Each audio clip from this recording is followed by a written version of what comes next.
Everyone, welcome to commerce classes. जैसा मैंने तुम्हें लास्ट वीडियो में बताया था कि डेप्रिसिएशन को अकाउंट करने के लिए there are two main things to remember. Number one, journal entry क्या होगी, मतलब रिकॉर्डिंग कैसे करेंगे। नंबर टू, अमाउंट क्या होगा, बिकॉज जब तक हमें अमाउंट नहीं पता चलेगा जर्नल एंट्री कैसे करेंगे। ठीक है, सो ये दोनों चीजें पैरेलल चलती हैं। अमाउंट कैलकुलेशन के अलग मेथड्स हैं, रिकॉर्डिंग के अलग मेथड्स हैं। सो पहले हम रिकॉर्डिंग के दोनों मेथड समझेंगे, उसके बाद अमाउंट जो आते हैं उनकी कैलकुलेशन समझेंगे। सो methods for recording of depreciation कौन कौन से हैं? With provision for depreciation account, मतलब हम एक स्पेशल अकाउंट ओपन करते हैं प्रोविजन फॉर डेप्रिसिएशन, या इसे एक्यूमुलेटेड डेप्रिसिएशन भी कहते हैं। सो इस केस में क्या होता है, जो डेप्रिसिएशन अमाउंट है इसे आपको क्लब करते जाना है, इकट्ठे करते जाना है। Is recorded in provision for depreciation account. So आप अपने डेप्रिसिएशन के अमाउंट को अलग ही लिखोगे।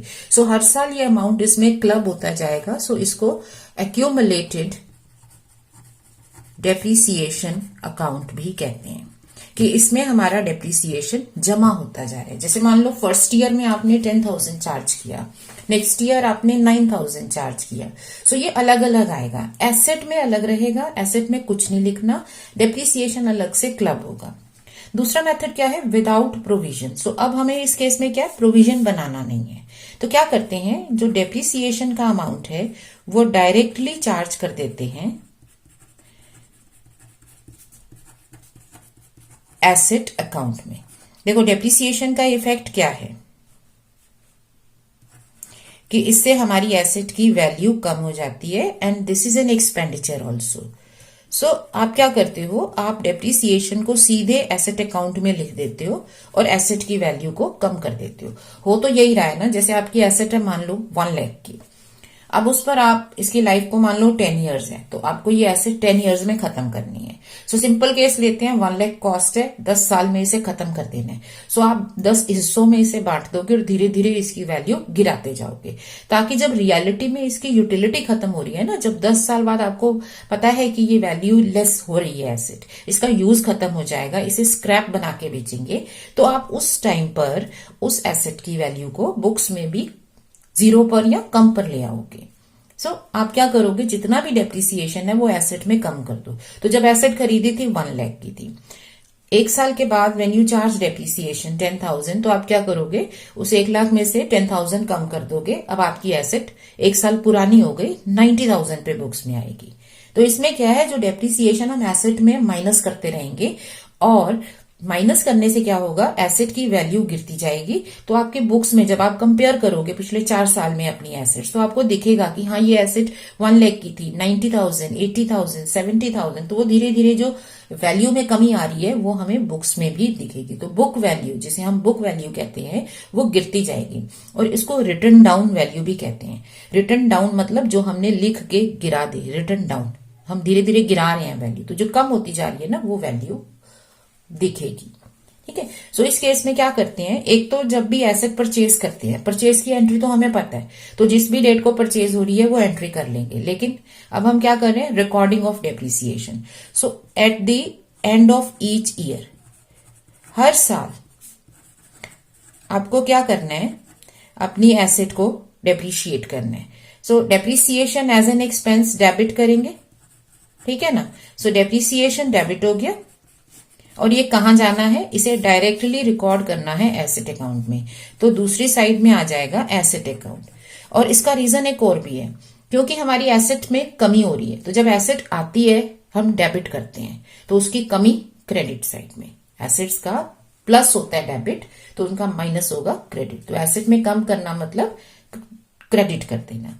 सो डेप्रिसिएशन ऑफ द पीरियड, जितना टाइम अपने एसेट को यूज किया है उस पीरियड में, वो आप यहां पर उतना डेप्रिसिएशन लिख लोगे। तो यूजुअली जैसे परचेज किया, मान लो आपने मिड ईयर में परचेज किया है, तो वो 6 मंथ्स के लिए डेप्रिसिएशन होगा।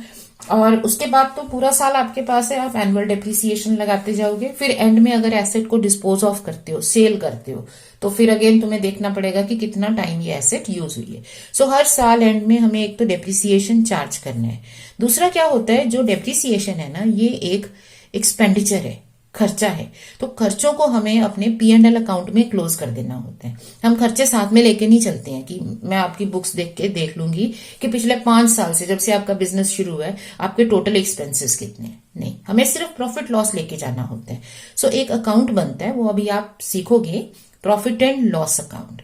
तो ये जितने भी एक्सपेंसेस होते हैं, चाहे वो रेंट हो, सैलरी हो, ठीक है ना, इंटरेस्ट हो, डेप्रिसिएशन भी एक एक्सपेंस है। हाँ, ये थोड़ी अलग बात है कि ये एक्सपेंस हमारा नॉन कैश है, कैश में नहीं जा रहा, क्योंकि कैश हमने तब पे कर दी जब एसेट खरीदी। जब खरीदी तो आपने 1 लाख दे दिया। आज की डेट में आपको सिर्फ इसका एक्सपेंडिचर जितना एक्सपायर हो रही है ना कॉस्ट, वो लिखना है।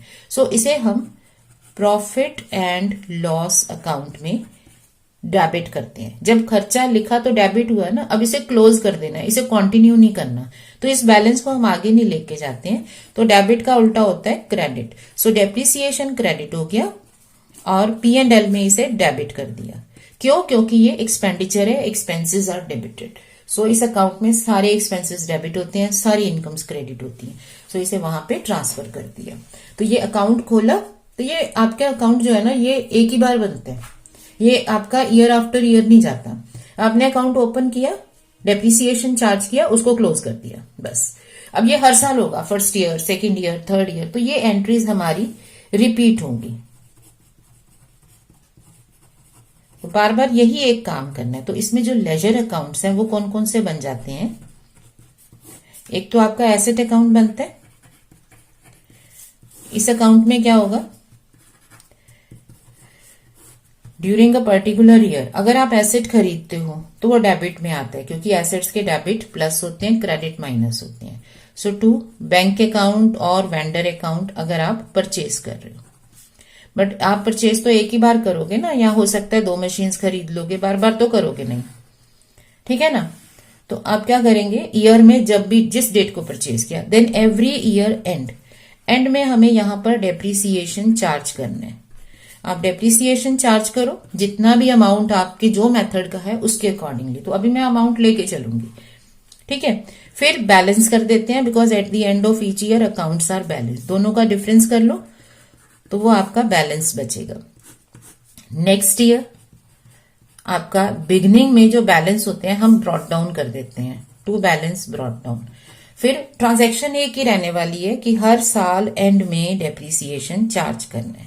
तो अभी के लिए तो हम फेयरली सिंपल क्वेश्चंस लेंगे जिसमें एक एसेट खरीदी, डेप्रिसिएशन चार्ज किया, बैलेंस कर दिया। तो डेबिट क्रेडिट का जो डिफरेंस है वो बैलेंस हो गया। फिर again next year beginning, balance brought down हो जाएगा। तो ये ऐसे ही चलता रहेगा जब तक ये एसेट आपकी खत्म नहीं हो जाती या आप इसको डिस्पोज ऑफ नहीं करना चाहते। तो लेजर अकाउंट बन जाएगा। उसके बाद अगर हमें बैलेंस शीट में इसे शो करना है, बैलेंस शीट में क्या है, एसेट्स एंड लाइबिलिटीज शो होती हैं। सो बैलेंस शीट में क्या होता है, एसेट साइड राइट साइड होती है बैलेंस शीट की, एसेट साइड। यहां पर हमारी एसेट अकाउंट का जो बैलेंस हमने कैलकुलेट किया है ना वो आएगा। अब इस मेथड की ब्यूटी क्या है कि जैसे जैसे एसेट की लाइफ खत्म होगी इसकी वैल्यू भी खत्म होती जाएगी।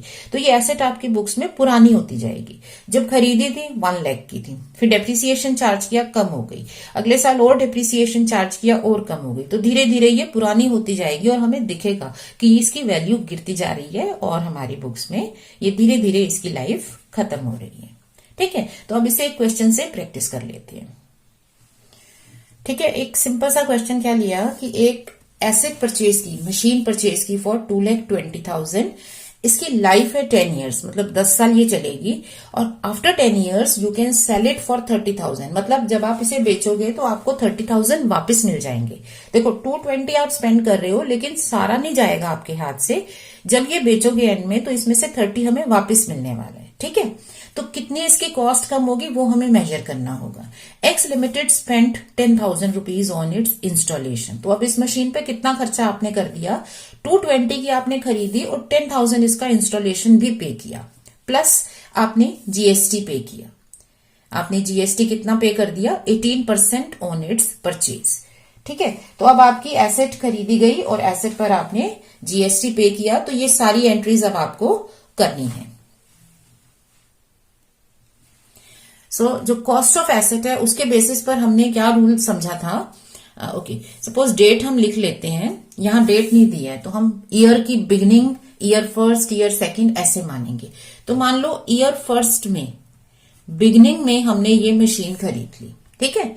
सो अब मशीन खरीदने की हमारी एंट्री होती है मशीन अकाउंट डेबिट, मतलब जो भी एसेट आती है डेबिट टू बैंक अकाउंट, क्योंकि हमने इसके बदले में पैसा दिया। अब कितना पैसा दिया आपने, 220 पे किया मशीन को परचेज करने में, ये हो गई परचेज प्राइस।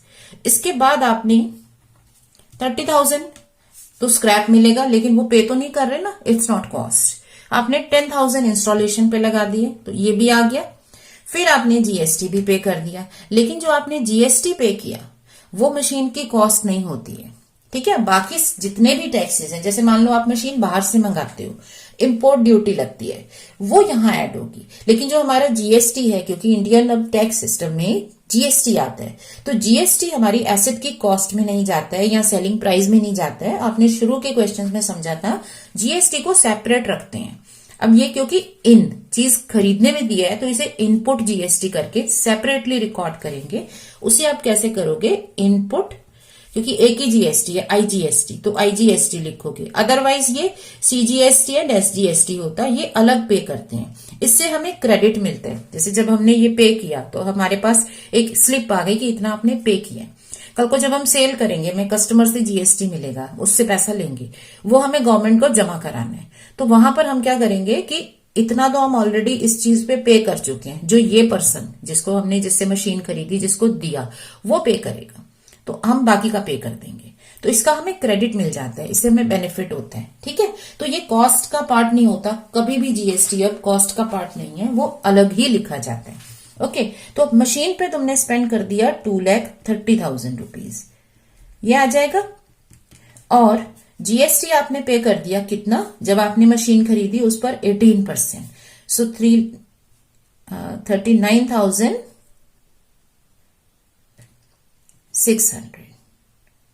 ठीक है ना। तो ये आपका जीएसटी हो गया। अब ये अलग ही रहेगा, इसको कहीं और नहीं लेना है, ये एक ही बार जब पे किया तब एंट्री कर देंगे, बाकी नहीं। अब मशीन की बात आती है, क्योंकि डेप्रिसिएशन जो है वो एसेट से रिलेटेड है, तो इस पर क्या करना है, आपको हर साल डेप्रिसिएशन चार्ज करना है। अब एक सिंपल वर्ड्स में हम समझें, अभी हम कोई मेथड नहीं कर रहे हैं, अब सिर्फ एक सिंपल वर्ड्स में समझे तो मशीन पर हमने स्पेंड किया 2,30,000, तो क्या ये पूरी कॉस्ट हमारे हाथ से निकल गई? नहीं, इसमें से हमें स्क्रैप में 30 वापस मिलने वाला है। जब भी इसको बेचेंगे एंड में 30 हमने एस्टिमेट किया कि इतना स्क्रैप मिलेगा। इसका मतलब जो अमाउंट हमारा खत्म होगा, जो डेप्रिशिएबल अमाउंट है, समझ रहे हो, जो हमारा अमाउंट खत्म होगा वो सिर्फ 2 लाख है, क्योंकि 30 तो रिकवर हो जाएगा। और ये कितने साल के लिए है? 10 ईयर्स के लिए। तो सिंपल टर्म्स में हम कह सकते हैं कि हमारे 2 लाख रुपए जो आज हम स्पेंड कर रहे हैं, ये 10 साल में खत्म हो जाएंगे, ठीक है ना। तो हमारा डिप्रिसिएशन का अमाउंट कितना आ गया कि 20,000 हमारा हर साल ये पड़ेगा। तो ये क्या है मेथड, पता है, this is straight line method. तो हमने एक एग्जाम्पल से, सिर्फ अपनी अंडरस्टैंडिंग के बेसिस पे एक मेथड समझ लिया कि हम एक डेप्रिशिएबल अमाउंट निकालते हैं और उसको लाइफ पर स्प्रेड कर देती है, और ये अमाउंट आता है एनुअल डेप्रिसिएशन, क्योंकि 10 ईयर्स से डिवाइड कर रहे हो ना, ये एनुअल डेप्रिसिएशन है। तो पूरे साल का डेप्रिसिएशन ये हो गया, ये हमने कैलकुलेट कर लिया। सो अब क्या होगा, eight the end of the year, first year है ना, फर्स्ट ईयर के एंड में जब आप डेप्रिसिएशन चार्ज करेंगे तो डेप्रिसिएशन अब डायरेक्टली हमें कहां लिख देना है, depreciation account debit to machine account. ये सीधे मशीन में चार्ज होता है, क्योंकि हम कहीं अलग नहीं लिख रहे हैं। 20,000 बीइंग द डेप्रिसिएशन चार्ज, और साथ के साथ इसको कहां क्लोज कर देना है, P&L अकाउंट में। अकाउंट्स में चीजें जो हैं आपकी बहुत इजीली मूव होने लगती हैं अगर आप इसका तरीका समझ लो। एसेट आई डेबिट की, डेप्रिसिएशन चार्ज करने, एसेट की वैल्यू कम होगी, तो जब एसेट आई थी डेबिट की थी तो कमी तो रिवर्स साइड में जाती है ना, एसेट की कमी हो गई क्रेडिट। नाम किससे हुई? डेप्रिसिएशन के नाम से। अब डेप्रिसिएशन क्रिएट हुआ, अकाउंट बन गया, लेकिन ये हमें साथ में लेके नहीं चलना है, ठीक है, ये एक एक्सपेंस अकाउंट है, इसे खत्म करना है। तो जब बनाया था, डेबिट किया था, खत्म करते हुए क्रेडिट करेंगे। तो देख रहे हो कैसे एक के बाद एक चीज सीरीज में चलती जा रही है। डेबिट, फिर उसको क्रेडिट किया, नया अकाउंट आ गया, उसको क्रेडिट किया, एक दूसरे अकाउंट में ये डाल दिया। तो ऐसे हम कनेक्टेड एंट्रीज को लर्न कर सकते हैं। अब ये बात हो गई खत्म फर्स्ट ईयर की। अब सेकेंड ईयर में क्या होगा? अब कोई ट्रांजेक्शन कर रहे हो, कुछ नहीं कर रहे, ना कुछ नया खरीद रहे हो, ना कोई एसेट सेल हुई, तो एसेट में तो कुछ नहीं हो रहा। तो हमें क्या करना है, eight the end of the year, क्योंकि हर साल ये डेप्रिसिएशन देना होता है, तो ये दो एंट्रीज फिर से रिपीट होंगी। Depreciation account debit to machine account. तो इसे वापस मशीन से निकाल दो, कम कर दो, तो मशीन की वैल्यू गिरती जाएगी। P&L account debit to depreciation account. तो P&L में इसे चार्ज कर दिया। इसी तरह से जितने ईयर्स के लिए कहेंगे हम इसे बनाते जाएंगे, बनाते जाएंगे। मान लो आप इसे 10 साल नहीं रखते हो, आपका क्वेश्चन कहता है इसे 6 साल में हमने बेच दिया, टेक्नोलॉजी में चेंज आ गया था, आपको ये मशीन की जरूरत नहीं, आप इसे बेच रहे हो। तो जब 6 साल बाद आप इसे बेचोगे, तो उस ईयर में सपोज आप बिगनिंग में ही बेच देते हो, तो कोई डेप्रिसिएशन नहीं लगेगा। आप मिड में बेचते हो, तो जितना टाइम यूज करोगे उतना डेप्रिसिएशन। ये 6 मंथ्स का है। अब आ जाते हैं एसेट अकाउंट पर। लेजर अकाउंट कैसे बनते हैं? मान लो हम एंट्री जो है वो नहीं कर रहे, हमारा क्वेश्चन कहता है सीधे अकाउंट बना दो। एंट्री बना दोगे तो आप उसमें पोस्टिंग कर लोगे, लेकिन अगर आपको सीधे अकाउंट बनाना है तो कैसे करेंगे? तो सीधे अकाउंट बनाते हुए हमें क्या याद रखना है कि एक एसेट अकाउंट में क्रेडिट साइड होती है माइनस, डेबिट साइड होती है प्लस। तो अब ट्रांजैक्शंस को पढ़ो, लेटर ऑन जब हम बिग क्वेश्चंस करेंगे ना जिसमें ज्यादा ट्रांजैक्शंस हैं, then I will explain you कि शॉर्ट नोट कैसे बनाते हैं और कैसे हम अकाउंट में लेके जाते हैं। अब भूल जाओ हमने एंट्री की है। सबसे पहला काम क्या किया, फर्स्ट ईयर बिगनिंग में आपने एसेट खरीदी, एसेट आई, जो आता है वो डेबिट होता है, तो एसेट में डेबिट कर दिया। सो टू बैंक अकाउंट कितना, 2,30,000। अब ये गलती मत करना कि जीएसटी इसमें डाल देंगे, जीएसटी इसमें नहीं आएगा। क्यों? क्योंकि जीएसटी अलग रखना होता है, ठीक है। अब और तो कुछ आप नहीं कर रहे, ये कोई ट्रांजैक्शन नहीं दे रखी, सिर्फ एक एसेट खरीदी थी, जीएसटी पे किया, ये कर दिया हमने। एक्सपेंस को कैपिटलाइज करते हैं, मतलब एसेट में ऐड कर देते हैं। इसकी इंस्टॉलेशन एक्सपेंस करके एंट्री नहीं करोगे, क्योंकि ये तो एसेट का पार्ट है, एसेट के लिए लगाया है। ये एसेट का बेनिफिट ही तभी मिलना था ना जब ये एक्सपेंस करके उसको सेट कर देते। जितने भी एक्सपेंसेस एसेट को बिजनेस में लाने में और उसको यूज करने की फॉर्म में लगाने पड़ते हैं, वो सारे आपके एसेट की कॉस्ट का पार्ट होते हैं। सो ये एसेट की कॉस्ट है। 220 क्या था, 220 था उसका परचेज प्राइस, कि ये परचेज करेंगे इतना देंगे, लेकिन उसकी कॉस्ट मतलब हमें कितने की पड़ी वो ये। अब डेप्रिसिएशन एक इंटरनल ट्रांजैक्शन होती है, क्वेश्चन कुछ नहीं कहेगा, हमें ध्यान रखना है। तो ये कहते हैं इसका रूल क्या है, हर साल डेप्रिसिएशन लगेगा। सो फर्स्ट ईयर एंड में हम डेप्रिसिएशन चार्ज करेंगे। तो डेप्रिसिएशन चार्ज करने से एसेट की वैल्यू गिरती है, हमें दिखेगी कि ये एसेट खत्म हो रही है। तो कितना डेप्रिसिएशन है, 20,000। सो बाय बैलेंस कैरी डाउन कितना डिफरेंस बच गया, 2,30,000, 2,30,000। सो आ गया 2,10,000। अब सेकेंड ईयर में क्या होगा, बिगनिंग में हम बैलेंस ब्रॉट डाउन करेंगे, बैलेंस आ गया। ट्रांजैक्शन अभी भी हमें कुछ नहीं दे रखी है, कुछ नहीं कहा, लेकिन ये हमें याद रखना है कि ये इंटरनल ट्रांजैक्शन है और ये हमें हर साल करनी है। सो सेकेंड ईयर एंड में भी आप एंड में डेप्रिसिएशन चार्ज करोगे 20,000 और बैलेंस बच जाएगा कितना, डेबिट और क्रेडिट का करके देख लो, ठीक है ना। तो कितना आ गया डिफरेंस, बैलेंसिंग फिगर तो दोनों का डिफरेंस होता है, 1,90,000। So third year beginning again balance brought down. ये ऐसे ही करते जाएंगे जब तक कि जितना हमारे क्वेश्चन में कहा गया है कि इतने इयर्स का अकाउंट बनाओ, तो उतने इयर्स में आप इसे क्लोज कर दोगे, वहां तक छोड़ दोगे। नहीं तो पूरी एसेट की लाइफ है 10 इयर्स। सो 10 इयर्स तक आप अकाउंट बनाते रहो। कितना आसान है ना, ठीक है। ये आ गया। तो ऐसे सपोज मैं यहां पर अभी छोड़ रही हूं कितना, 3 इयर्स तक। सो जब भी कोई अकाउंट बनाते हैं किसी एसेट या लाइबिलिटी का, तो जो बैलेंस कैरी डाउन होता है उसे ब्रॉट डाउन जरूर लिखते हैं। ये शो करता है कि ये बैलेंस आगे कैरी हो रहा है, नेक्स्ट ईयर में जा रहा है, ठीक है। अब एक मशीन अकाउंट हो गया। दूसरा कौन सा अकाउंट हम इसमें यूज कर रहे हैं बार बार, वो है डेप्रिसिएशन अकाउंट। तो हमें ये अकाउंट भी बनाना होगा।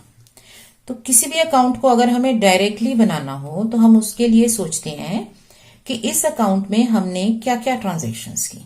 तो डेप्रिसिएशन आप क्या रिकॉर्ड कर रहे हो इसमें, जस्ट कंसिडर अभी हमने क्या रिकॉर्ड किया। हर साल एंड में डेप्रिसिएशन चार्ज करते हैं और इस अकाउंट को हमें साथ में नहीं रखना है, इसे क्लोज कर देना है P&L में। सो क्या होगा, फर्स्ट ईयर बिगनिंग में डेप्रिसिएशन चार्ज हुआ। कहां से आया डेप्रिसिएशन, एसेट अकाउंट से।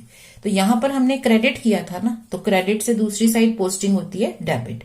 सो फर्स्ट ईयर बिगनिंग में डेप्रिसिएशन का चार्ज आ गया मशीन से, कितना, 20,000। अब क्या हम इसका बैलेंस कर दें, नहीं, क्यों, ये एंड में हो रहा है हर चीज, ठीक है। बैलेंस नहीं करते हैं, क्यों, क्योंकि ये हमें क्लोज करना है। तो हम इसे जितना भी डेप्रिसिएशन है वो P&L में डाल के खत्म कर देंगे। ये कोई एसेट लाइबिलिटी थोड़े ना जो हमें कंटिन्यू करनी है, ये तो चार्ज है, चार्जेस को खत्म करके प्रॉफिट लॉस निकालना होता है। अब सेकेंड ईयर एंड में, फिर सेकेंड ईयर में डेप्रिसिएशन चार्ज हुआ, कहां से आया, मशीन से आया, है ना, मशीन में चार्ज किया आपने, मशीन में इसे सीधे लिखा है। सो एंड में ये P&L में चला जाएगा। तो ये अकाउंट ओपन होगा, रिकॉर्डिंग होगी और इसको क्लोज कर देंगे। थर्ड ईयर में अगेन एंड में हम इसको लिखेंगे कि हमारा डेप्रिसिएशन आया मशीन से 20,000 और ये सीधा बाय P&L अकाउंट क्लोज हो जाएगा। सो जब हमारी बैलेंस शीट अगर हम बनाते हैं तो ये अकाउंट उसमें नहीं आता, क्योंकि ये तो एक्सपेंस था, क्लोज हो गया। उसमें आएगा ये वाला अकाउंट। तो आप फर्स्ट ईयर में मशीन दिखाओगे कितने पर, जब आपका फर्स्ट ईयर की बैलेंस शीट बनेगी एंड में, उसमें मशीन आएगी 2,10,000 पर, फिर आएगी 1,90,000 पर, फिर आएगी 1,70,000 पर। तो सीधे आपकी बैलेंसेस कम हो रहे हैं। आप कंपेयर करोगे, आप कहोगे हाँ हमारी मशीन पुरानी होती जा रही है, इसकी वैल्यू इतनी थी, हमने इतने में खरीदी थी, अब ये धीरे धीरे धीरे धीरे गिरती जा रही है। सो ये है हमारा method, depreciation charged directly on the asset account, ठीक है। So I hope this is clear. Now you can go through some more questions from your book. Okay, so stay learning and practicing. Stay smiling. Thank you.